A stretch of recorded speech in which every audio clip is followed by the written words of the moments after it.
The best time to buy, we're going to talk about it this morning. What is the reality of buying when confidence is low? Stay tuned.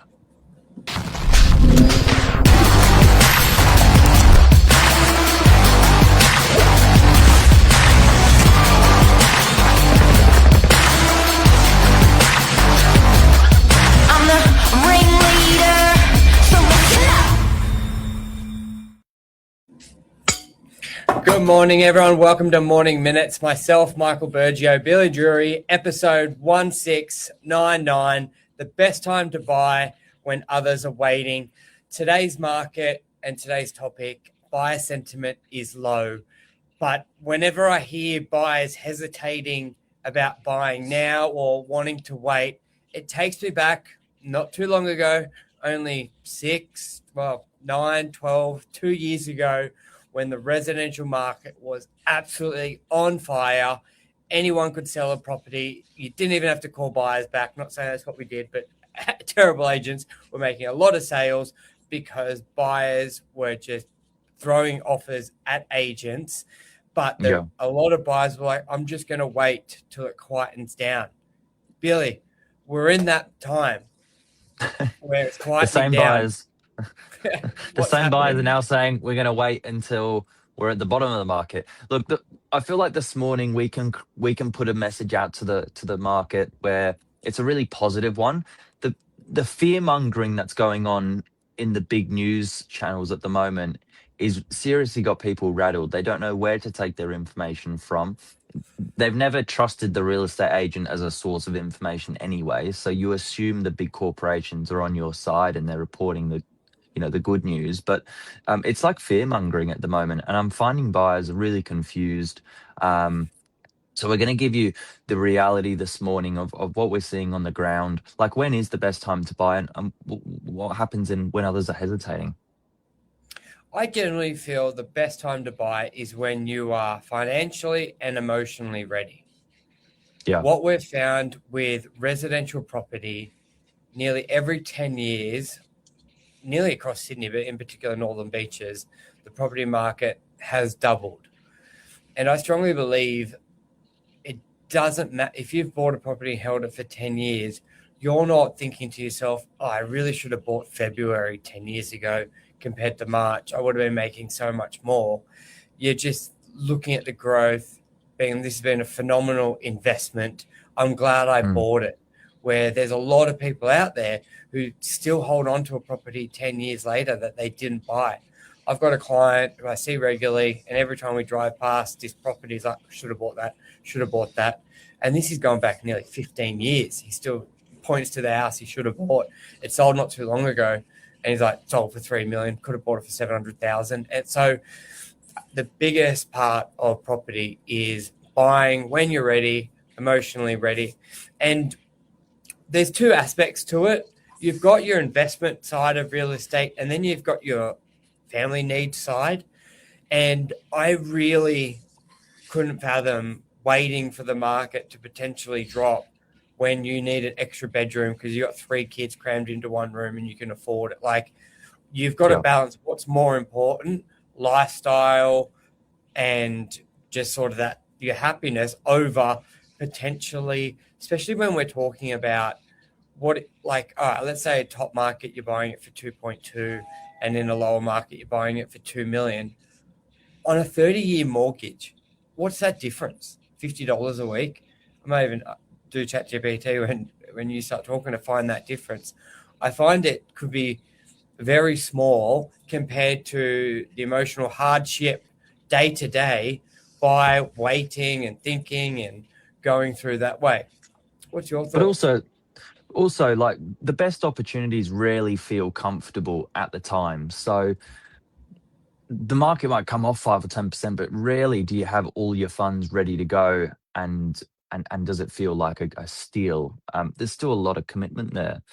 Um, Additionally, I want to just sort of paint a picture for you at the moment. This is the conversation I'm having with buyers. So if I could put you in an open home on a Saturday environment, I show you the property and you say I love it, and we've only got two competitors, two other people that like the property instead of 10.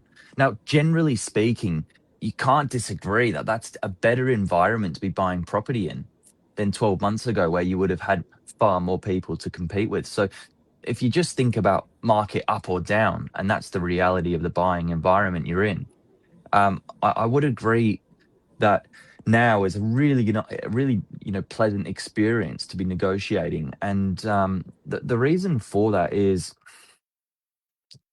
less stock means sometimes fewer buyers, but on the contrary, it can mean people are sort of going back and not having as much to look at. So I think that's the sort of position we're in at the moment. But like confidence, when we've got a really busy market, confidence creates competition. And sometimes uncertainty creates negotiation. I think that's where we're sitting at the moment. There's some great opportunities to be had. It's a $200 a week difference. Now that may sound like a lot between buying for 2.2 and 2 million, but keeping in mind the income on a family earning that would be close to 400 grand a year just on serviceability. So it's that pressure of not upsizing when needed. Yeah. But you're 100% right. When you look at take away the sentiment and that emotion part of the noise you're hearing, hit the nail on the head. Instead of, like, let's almost go back to 2021, that sort of COVID boom. How many buyers were spending thousands of dollars on legal fees, strata reports, building reports, and missing out on properties? Like, I had clients doing 3, 4, 5. I had one day even said they did 10 reporting on properties, which is absolutely insane. It could, what's a building report? 250, or it could be 500 to 1,000. That could be $2,000 per property that you're missing out on. Times 10, that's 20 grand.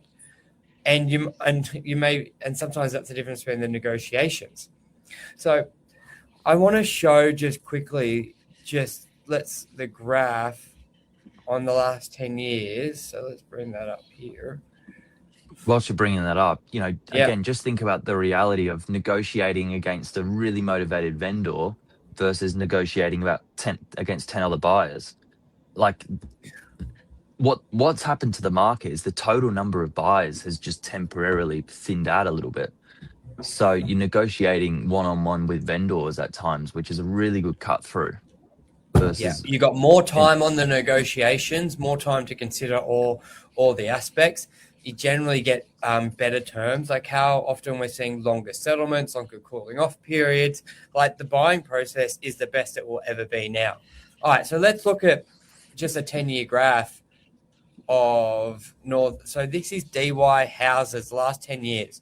So 1.5 million, where you look at it where we are now, what's that? 2.7. So there has been a dip in the last 6 months. But you've got, instead of looking at, well, there's two parts to look at it. Let's see if we make that even bigger. Yeah.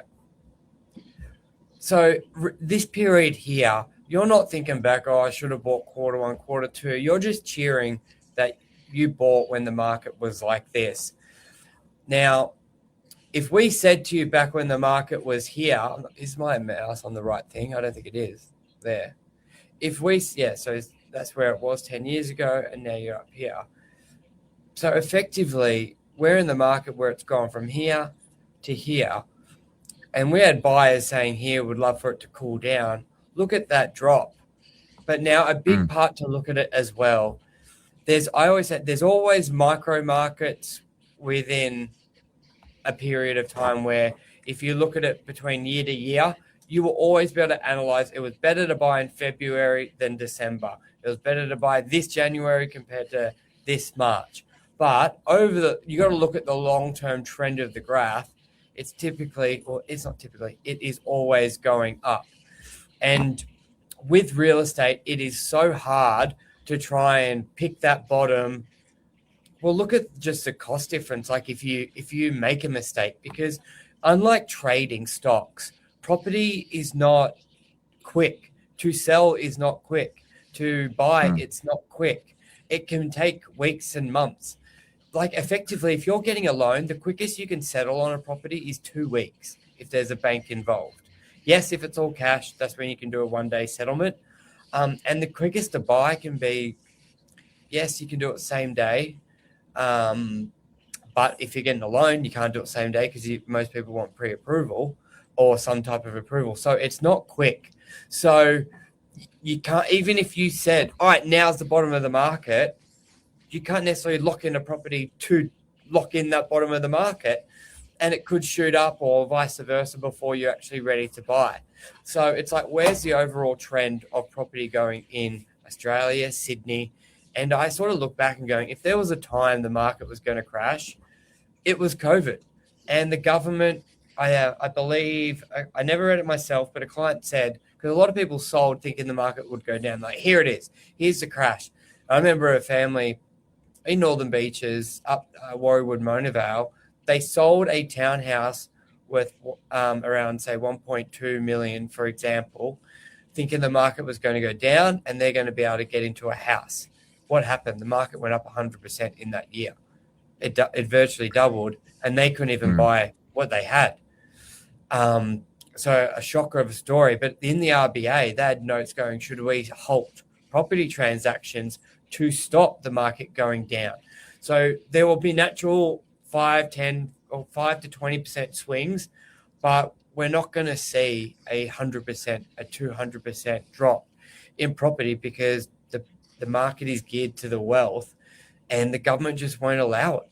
It's as simple as that. That 10-year graph there, you generally, anyone that's, if you're looking to take any advice from anyone that's had a go at property, you generally hear them say the time in the market, measured in years and months or decades, is very different to the timing, timing, like timing those little ebbs and flows. So if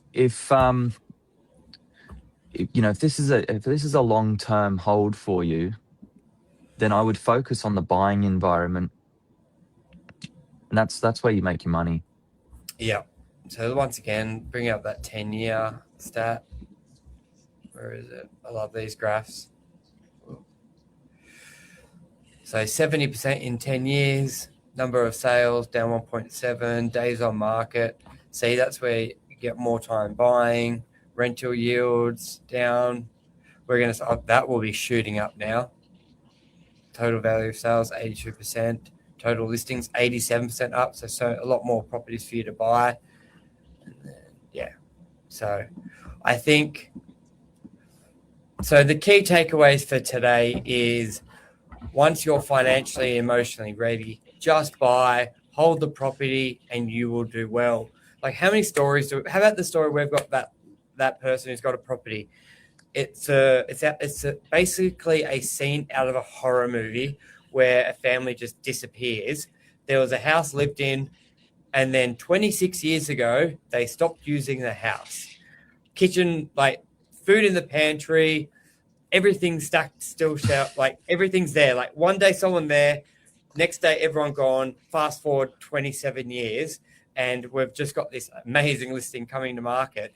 And that property's gone from like $700,000 to $3 million. That's how wonderful our property market is, where you can actually almost work against the property and you're still making a lot of money.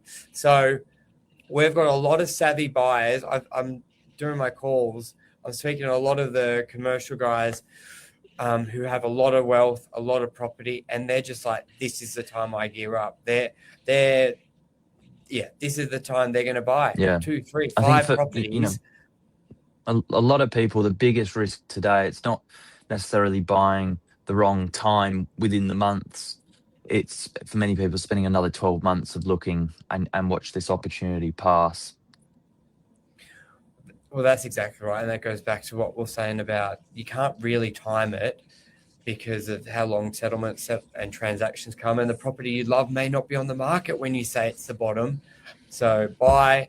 And the hardest thing to do, I got a buddy who just bought, and he's very into the property market, which is great, but he's looking at it and he's like, wow, what I could have bought now is almost a renovated version. And I bought something unrenovated for $500,000 more. It's like, it sucks, but if